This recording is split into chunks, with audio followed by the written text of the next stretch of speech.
and he cried when DJ Quick. A day in the life of a player named Free, where John Mayer told the world he didn't care for me. But look at Obama in the office for the give back, man. I believe in taking old school and get that game. Jack to the head, you can't tell me shit. Michael Jackson dead. I'm holding back my tears when I listen to Off the Wall. That medicine didn't kill him, cause y'all no, I ain't picking up no girl for no security. What's up, everybody? Welcome to another episode of the Mac Lessons Radio Show, and my name is Mr. Tariq Elite. Glad to have everybody back tuning into the show. I am broadcasting live in Hawaii right now. I'm in Hawaii, chilling, getting started working on a new book, just relaxing a little bit, getting in my zone. Just got back in from Chicago last week. I was in Chicago. I did a wonderful lecture out there. I got a shout out to everybody in Chicago. I had a great time in Chicago. Chicago showed me a lot of love, and Houston showed me a lot of love too. I did a lecture in Houston a couple of weeks ago too, so I got a lot of love in Chicago and Houston. So much love to all my players and playettes who came out to see me spit. I really appreciate that. And speaking of me spitting game, I will be in Washington, D.C., people. It is official. I will be in Washington, D.C. at the H Street Playhouse on Saturday, April 3rd, 2010 at 7:30 p.m. I've been waiting to come on out to Washington, D.C., and we finally made everything official. So I will be in Washington, D.C. Saturday, April 3rd. So everybody in Maryland and Virginia and surrounding areas, you guys can come on out and chop up game with me. It's going to be off the hook. And that's at the H Street Playhouse. The address is 1365 H Street, Northeast Washington, D.C., 20002. And tickets will be on sale this Friday at maclessons.com. And I know it's going to be sold out, so everybody got to get your tickets early. It's going to be off the chain. It's going to be a good turnout out there in Washington, D.C. We're going to bring the game very heavy. My boy Taz Daddy is going to co-host it with me. Taz is going to come on down. You can check out Taz Daddy at TazDaddy.com. And we're going to have a good time. Also, I'm going to be in St. Louis, I think September 18th, 2010. We're putting the finishing touches on that. So all my St. Louis people, y'all been wanting me to come out. So the promoters, they're bringing me out there around the weekend of September 18th. I will keep you posted on the exact dates. So what's up, everybody? I took a week off from doing the podcast because I'd been spitting nonstop game for weeks and weeks and weeks, so I just needed a quick little break, which I really didn't get that much of a break because I was doing some filming for some television projects that I'm working on. So I just took a slight break from the podcast, but I still did the Ustream show, and I might do a Ustream show tonight out here in Hawaii. But god damn it, I digress. Let's chop up some game now. Now, last week they had the Academy Awards. There's a lot of stuff going on with the Academy Awards that I wanted to touch about, people. The Academy Awards, Monique, the homegirl, I love Monique to death. Monique won the Academy Award for Best Supporting Actress in the movie Precious. And a lot of black people were very conflicted about it. And I was conflicted about it as well.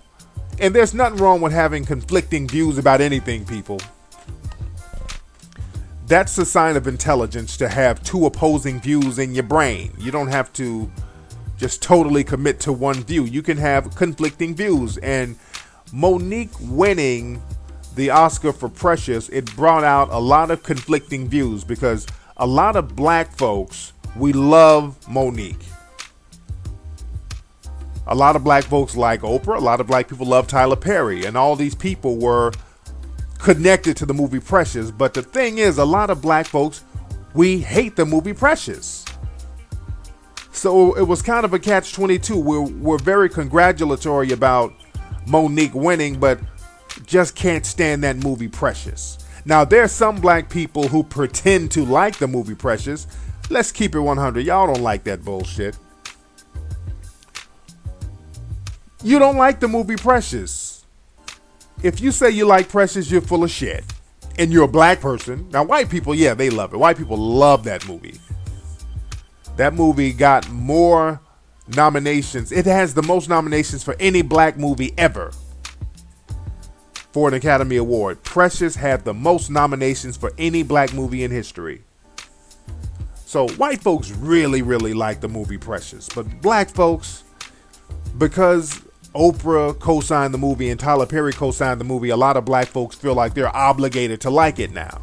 But that's a hustle, and you guys have to understand the hustling that goes on with Hollywood, the way they market certain things. But like I said, man, it's okay to have a conflicting and opposing views in your mind. It's okay for us to congratulate Monique for doing her thing, because Monique did a damn good job in that movie. Let's keep it 100. Monique did a very good job acting in that movie Precious. She outacted every other actress in Hollywood this year doing that movie. Monique was absolutely wonderful. If we're just looking at it at an acting point of view, from that angle, from acting, she, hands down, she deserved everything without any question. But the thing is, it's okay to not like that movie, because the movie Precious was a very despicable movie. Precious was a vile, disgusting, despicable movie. I'm just going to go ahead and say it. Now, again, like I said, a lot of black folks can pretend that the movie was cool. They can pretend to like it because the way it was marketed, and I talked about this before. They set it up so that black people wouldn't get offended by the movie. The way they marketed the movie, they knew that if they didn't put a lot of black faces associated with the movie, there would be a backlash, because the movie had every negative stereotype about black people. Precious was a very vile, negative ass movie. It was not an uplifting story, all that bullshit that they like to say, that white folks like to say. Let me put it that way. And Oprah too. Oprah, she's been talking about how uplifting and powerful. Get the fuck out of here. I've said this before. That movie was made to please white audiences. That's how the movie blew up. The movie blew up because white folks feel a sense of superiority watching movies like that, because it's a non-threatening, stereotypical, failed movie. It's a movie filled with every negative stereotype about black folks. And when the movie came out, I knew something was up, because the way they promoted it, they would always say, the movie Precious, based on a novel by Sapphire. That was the official title, which was very strange to put in a title. Precious, based on a novel by Sapphire. Coming soon, the movie Precious, based on a novel by Sapphire. That's very strange to put the book that the movie is associated by. It was like the promoters, the people were trying to let you know that this book was written by a black person, or this movie was based on a book by a black person, so don't get offended.